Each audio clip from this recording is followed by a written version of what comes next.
talking a bit about speed. In terms of the manpower and the number of people that you have working here, how many people do you have year round under your remit, and how does that change as you have different events coming on? Full time, there's 4 of us.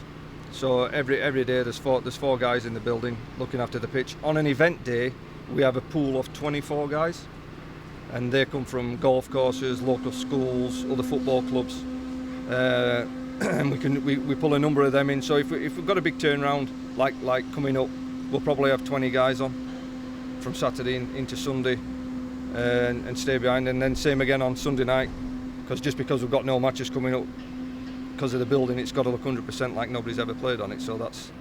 But typically there'll be 15 guys per game. And what are you looking from those guys when you take on the full-time members or the part-time guys? What characteristics and qualities do you need? For us part-time guys, they've got to be in the industry or have some industry knowledge, representable looking chaps, and we're happy to take young guys on. I mean, we took a guy on from Stevenage who was 17. We've trained him up to how we want him to be, and he's moving on. We've had a couple of those other guys gone to Spurs training ground. Right. Okay. So they can use Wembley as a stepping stone. Coming on this match day stuff. Yeah. So you could potentially cut your teeth. Yeah. Cutting grass at Wembley Stadium. Yeah, I mean, it doesn't get any better. So we do train them up. So post matches, vacuuming up. If like the turnaround times, we might have 5 match day staff on Hoovers, on the John Deere's hoovering up, and then the 4 guy full-time staff mowing behind, or we might stick a full-time member with a hoovering gang and have 3 guys and a full-time member. It all depends what we've got going on. Okay. But the match day staff are trained just like we are. So in terms of the challenges that you face and the turf care industry faces at the moment, what would you say are the biggest ones out there in the industry? Weather. Right, okay. That's the biggest challenge, weather. Because without the weather, the grass don't grow.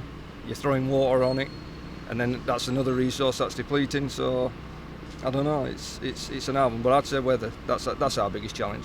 And have you noticed that the climate has changed and changed the way that turf's reacting over the last? Yeah. I mean, we're actively growing in December nowadays. When I first started, grass never grew.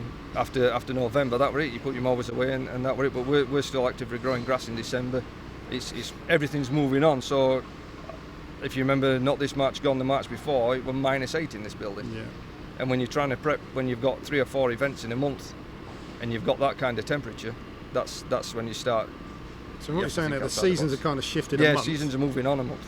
But the season for football stays the same. So that presents probably an easier ride at the end of the year when pitches are normally getting a bit tired in the pre-sky days, shall we say. Before. And everything's growing again in May. Yeah.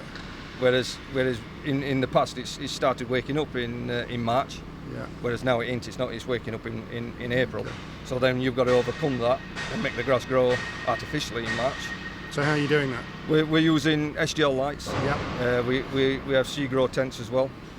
So we just use artificial light and make it go. With your job and your facility here, yep. Your pitch, it's probably the most high-profile pitch, certainly in this country, if not the world. Yep.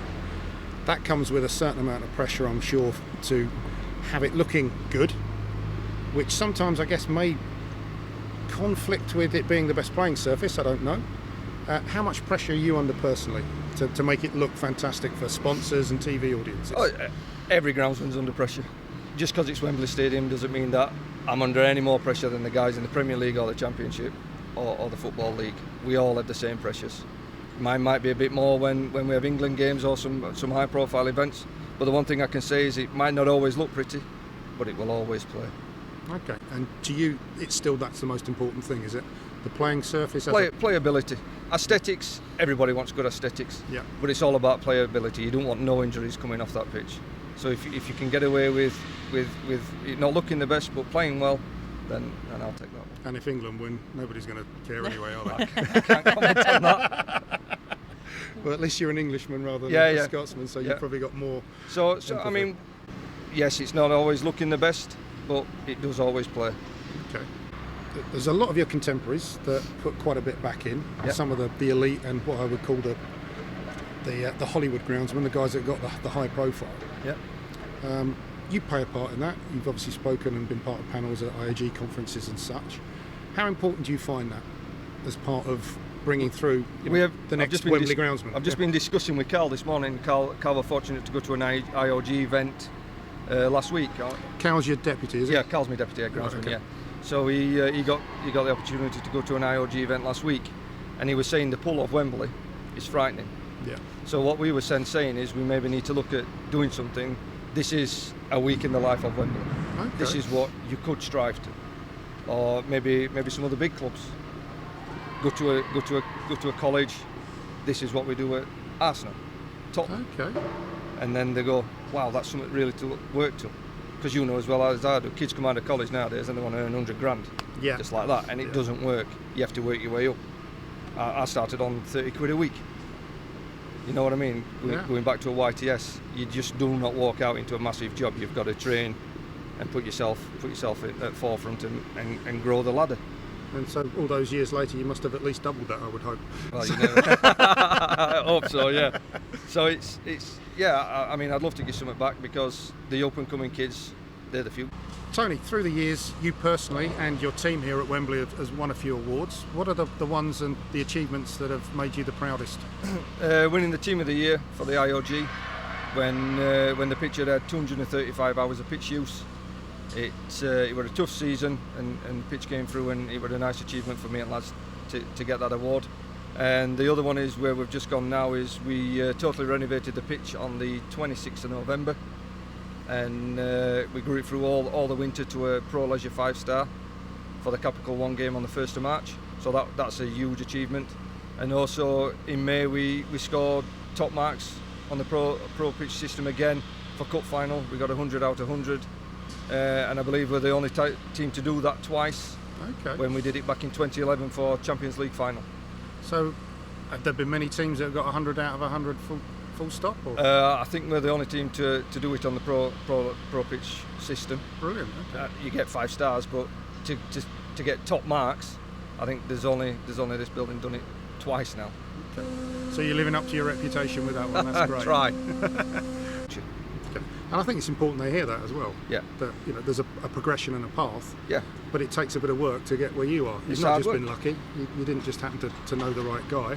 You're doing a great job. Yeah. Because you're not going to get a job like this unless you've got a track record behind you. I came on a 6-week contract.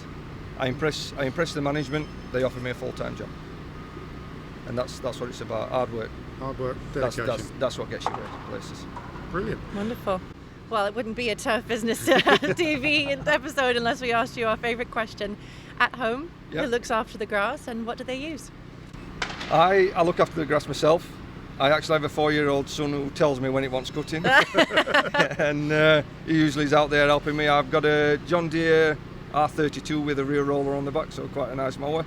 Okay. But he's the boss, so every time I get in, it's funny enough, I stayed at work Monday night to turn the pitch around post-concert. Tuesday morning, he saw me at 6:30 in the morning. He says, "Dad, the grass needs cutting today, please."